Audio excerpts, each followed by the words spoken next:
Bismillahirrahmanirrahim. Assalamualaikum warahmatullahi wabarakatuh. Apa kabar Ananda Soli dan Soliha semua? Alhamdulillah, hari ini kita bisa berjumpa kembali dalam pembelajaran kita di semester yang baru, yaitu semester kedua tahun pelajaran 2020-2021. Ananda Soli dan Soliha semua yang berbahagia, pada pembelajaran kita di pembelajaran pertama di tahun pelajaran 2020-2021 semester 2, kita akan memasuki pada tema kita yang baru, yaitu tema 5 di subtema 1 pembelajaran 1. Sebelum melaksanakan pembelajaran kita hari ini, marilah kita laksanakan doa bersama terlebih dahulu. Berdoa, mulai. A'udzu billahi minasy syaithanir rajim. Bismillahirrahmanirrahim. Rabbi shrah li sadri wa yassir li amri wahlul 'uqdatam min lisani yafqahu qawli. Rabbi zidni ilma warzuqni fahma. Amin. Ananda Soli dan Soliha semua yang saya cintai dan saya banggakan, semoga dengan doa yang kita panjatkan tadi, kita diberikan kemudahan serta keberkahan oleh Allah Subhanahu wa Ta'ala dalam melaksanakan pembelajaran kita hari ini. Ananda semua yang saya cintai dan saya banggakan, untuk pemetaan kompetensi dasar dalam pembelajaran kita di pembelajaran 1, subtema 1, tema 5, kita lihat pada gambar yang muncul berikut ini. Pada pembelajaran bahasa Indonesia, kita akan memiliki kompetensi dasar, yaitu menggali pengetahuan baru yang terdapat pada teks non-fiksi. Kemudian pada pembelajaran ilmu pengetahuan sosial, kita memiliki kompetensi dasar, yaitu mengidentifikasi kerajaan Hindu, Buddha, atau Islam di lingkungan daerah setempat serta pengaruhnya pada kehidupan masyarakat masa kini. Kemudian untuk ilmu pengetahuan alam, kompetensi dasar yang dimiliki adalah menerapkan sifat-sifat cahaya dan keterkaitannya dengan indera penglihatan. Ananda semua, dari kompetensi dasar yang kita memiliki tujuan pembelajaran juga yang bisa kita lihat pada gambar yang muncul berikut ini. 1. Setelah membaca teks tentang Raja Purnawarman, siswa mampu menjawab pertanyaan dengan benar. 3. Setelah mengamati gambar, siswa mampu mengidentifikasi peninggalan kerajaan di masa Hindu, Buddha, dan Islam serta pengaruhnya bagi wilayah setempat dengan benar. 5. Setelah melakukan percobaan dengan cahaya, siswa mampu menyimpulkan sifat-sifat cahaya dan hubungannya dengan penglihatan dengan benar. Itulah tujuan pembelajaran yang hendak kita capai pada pembelajaran kita hari ini di pembelajaran 1, subtema 1, tema 5. Ananda semua yang berbahagia, yang saya cintai dan saya banggakan, pada subtema 1 kita akan memiliki pembahasan judul, yaitu perjuangan para pahlawan. Ananda semua, hari ini Ananda akan belajar tentang pahlawan. Tahukah Ananda apa yang dimaksud dengan pahlawan? Baiklah, ayo sama-sama kita perhatikan gambar yang muncul berikut ini. Iya, sebagaimana gambar yang muncul, kita lihat di sana ada 3 macam gambar. Pada gambar pertama di sana ada Udin dan teman-temannya itu menjenguk Edo yang sedang sakit. Kemudian pada gambar kedua di sana ada Udin dan temannya, ada Beni dan temannya yang sedang mengamati kupu-kupu yang sedang hinggap di sekuntum bunga. Kemudian pada gambar terakhir ada Dayu yang menghibur Siti karena lupa membawa buku pelajarannya dan menawarkan untuk meminjamkan buku pelajaran yang ia miliki. Ananda Soli dan Soliha semua, dari ketiga gambar tersebut, coba Ananda jawab pertanyaan yang muncul berikut ini. 1. Apa yang sedang mereka lakukan? Itu buat dengan nomor 1, 2, dan 3. Gambar 1 apa yang mereka lakukan, kemudian pada gambar kedua apa yang mereka lakukan, dan pada gambar ketiga apa yang mereka lakukan. Itu untuk nomor 1. Kemudian untuk pertanyaan nomor 2, bagaimana pendapatmu mengenai hal itu? Ini sama juga dibuat dengan nomor 1, 2, dan 3 sesuai gambar yang Ananda semua buat.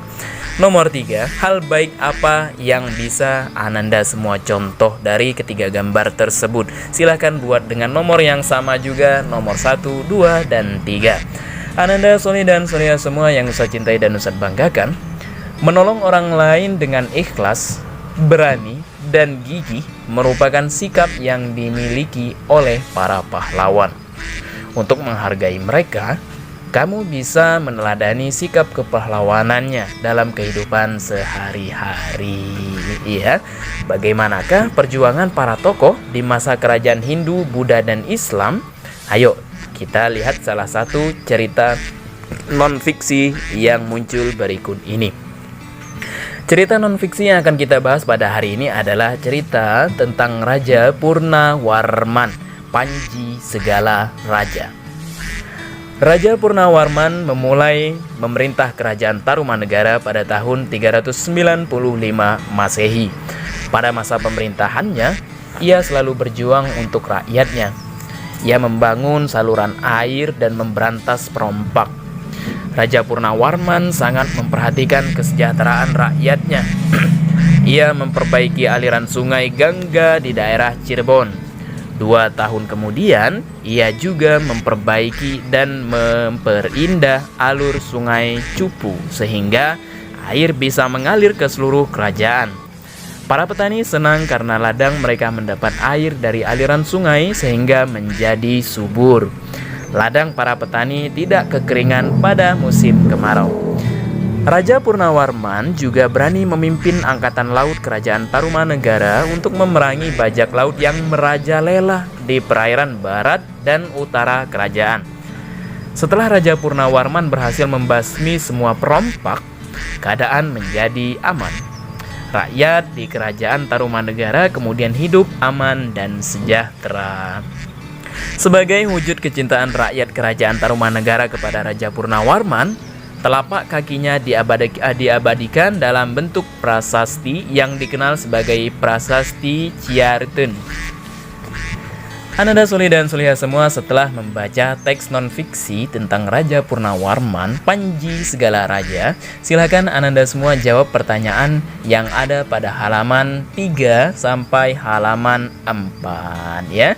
Ananda semua, di Indonesia itu sangat banyak sekali pahlawan-pahlawan yang hidup pada masa kerajaan Hindu, Buddha, dan Islam. Contoh-contohnya adalah seperti gambar yang muncul berikut ini. Gambar berikut adalah beberapa tokoh dan peninggalan kerajaan pada masa kerajaan Hindu, Buddha, dan Islam. Peninggalan yang mereka wariskan bukan saja benda bersejarah, tetapi juga pemikiran dan nilai-nilai perjuangan yang telah menginspirasi bangsa Indonesia. Kita lihat di sana ada 5 pahlawan yang tertulis. Yang pertama adalah Sultan Iskandar Muda yang berasal dari kerajaan Aceh. Kemudian di sebelahnya ada Sultan Hasanuddin dengan julukannya Ayam Jantan dari Timur, kerajaan Goa Talu, Makassar. Kemudian di bawahnya Raja Balaputra Dewa yang berasal dari Sriwijaya, Palembang, Sumatera Selatan. Kemudian di sebelah kanan bawah itu ada Mahapati Gajah Mada dan Raja Hayam Wuruk, kerajaan yang berasal dari kerajaan Majapahit. Ananda Soli dan Soliha semua, dari apa yang sudah Ananda semua amati ya tentang gambar yang tadi kita lihat bersama, apakah kira-kira yang Ananda ingin ketahui tentang perjuangan mereka? Silakan Ananda tulis pertanyaan tentang pahlawan-pahlawan yang muncul tadi pada kotak di halaman 5, seperti yang muncul pada gambar berikut ini. Kemudian setelah pertanyaan-pertanyaan Ananda buat, silakan Ananda diskusikan bersama orang tuanya, kemudian tuliskan nilai-nilai perjuangan dan peninggalan lainnya dari para raja yang mempengaruhi masyarakat atau daerah di tempat Ananda semua tinggal. Kemudian tulisanmu itu bisa memuat semangat perjuangan, nilai pendidikan, ajaran positif maupun benda-benda bersejarah.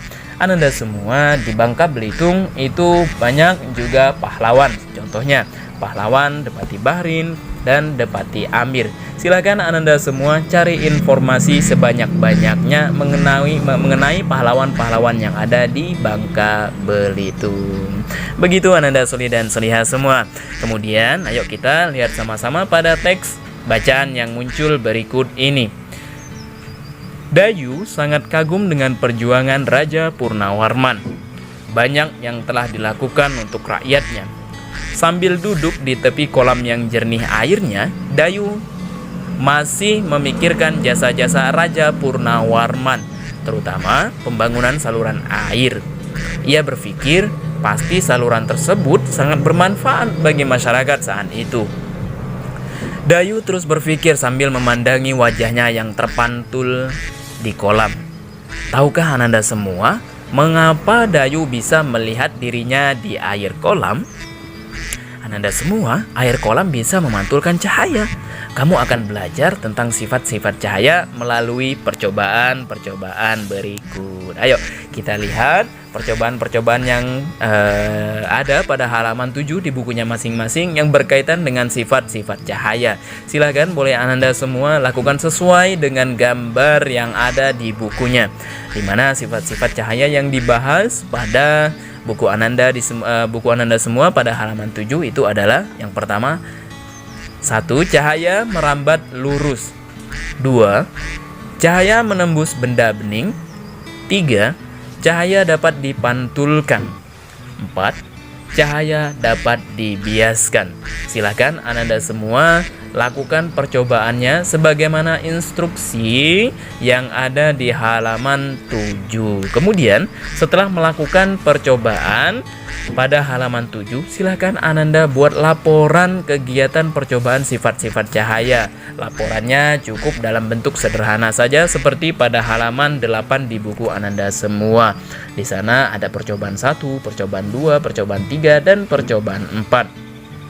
Dengan masing-masing rincian yang akan ditulis adalah nama percobaannya apa, kemudian tujuan percobaannya apa, alat dan bahannya apa saja, langkah kerjanya bagaimana, serta hasil pengamatan yang Ananda miliki itu seperti apa. Kemudian buatlah kesimpulan terhadap pembelajaran yang percobaan yang sudah Ananda semua lakukan. Baiklah Ananda Soli dan Soliha semua, itulah materi pembelajaran kita pada pembelajaran 1, subtema 1, tema 5. Adapun hal-hal yang dapat kita simpulkan dari pembelajaran yang sudah kita pelajari adalah yang pertama, 1. Menggali dan menyampaikan pengetahuan baru dari teks non-fiksi. 2. Mengidentifikasi dan menyajikan hasil identifikasi kerajaan Hindu, Buddha, dan Islam di lingkungan daerah setempat, serta pengaruhnya pada masyarakat masa kini. 3. Menerapkan sifat-sifat cahaya dan keterkaitannya dengan indera penglihatan, serta menyajikan laporan hasil percobaan tentang sifat-sifat cahaya. Itulah pembelajaran yang dapat saya sampaikan kepada Ananda Soli dan Soliha semua hari ini. Adapun hal-hal yang akan kita pelajari pada pembelajaran kita selanjutnya di pembelajaran kedua, subtema 1, tema 5 adalah, kita lihat sama-sama yuk. Mendiskusikan makna sila keempat Pancasila, menyanyikan notasi lagu Maju Tak Gentar. Selanjutnya, menemukan garis dalam kehidupan sehari-hari. Itulah yang akan kita pelajari pada pertemuan kita selanjutnya. Silakan Ananda semua mempelajari terlebih dahulu terkait materi yang akan kita pelajari di pembelajaran selanjutnya, agar nanti ketika Ustaz menyampaikan pembelajaran pada pembelajaran tersebut, Ananda sudah memiliki pengalaman walaupun tidak mendalam tentang pembelajaran yang akan kita pelajari pada pembelajaran esok harinya. Ananda Suni dan Surya semua, berakhirlah pembelajaran kita hari ini. Semoga apa yang Ustaz sampaikan kepada Ananda Suni dan Surya semua dapat Ananda semua pahami dengan mudah, dan keberkahan dalam pembelajaran kita hari ini senantiasa tercurahkan dari Allah Subhanahu wa taala. Amin ya rabbal alamin. Baiklah, marilah untuk menutup pembelajaran kita hari ini kita tutup dengan membaca doa kafaratul majlis bersama-sama. A'udzu billahi minasy syaithanir rajim. Bismillahirrahmanirrahim. Subhanakallahumma wa bihamdika asyhadu an la ilaha illa anta astaghfiruka wa atubu ilaik. Akhiri pembelajaran kita hari ini. Ustaz mohon maaf kalau ada salah dalam penyampaian materi pembelajaran kita di pembelajaran 1 subtema 1 tema 5. Akhiri sampai di sini, billahi taufik wal hidayah. Assalamualaikum warahmatullahi wabarakatuh.